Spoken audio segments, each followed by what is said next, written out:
New sanctions on Russian oligarchs. Sanction oligarchs. The oligarchs have plenty of ways to get around those sanctions. Sanctioning President Putin. Sanctioning Putin himself. Difficult to do because you've got to track Vladimir Putin's assets around the world. They have a problem sanctioning Russian oligarchs, Putin's network, because Wall Street has been so successful in keeping the U.S. financial system opaque.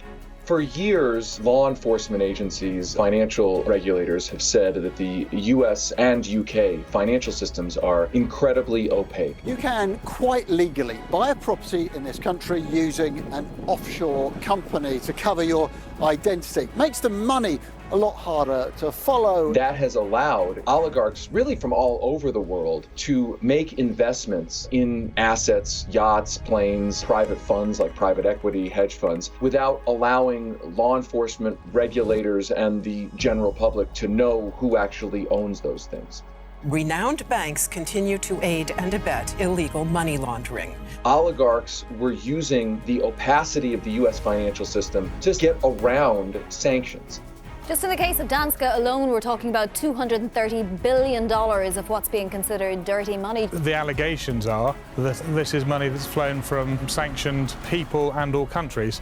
We've been in a situation where shell companies don't even have to tell law enforcement agencies who owns those companies. Property in Britain can be purchased anonymously via an offshore company. Corporate lobbyists have been pushing to keep the financial system opaque. We're talking about the difference between being able to sanction in a targeted way the oligarchs and Vladimir Putin, in contrast to broad sanctions that can hurt the entire Russian population. That's right. Ordinary people suffer because this type of money laundering is happening. Joe Biden has the power right now to start combating this problem. Russian elites were sanctioned as well. If the West can simply do one simple thing, demand full transparency of ownership, a lot of this would be cleaned up.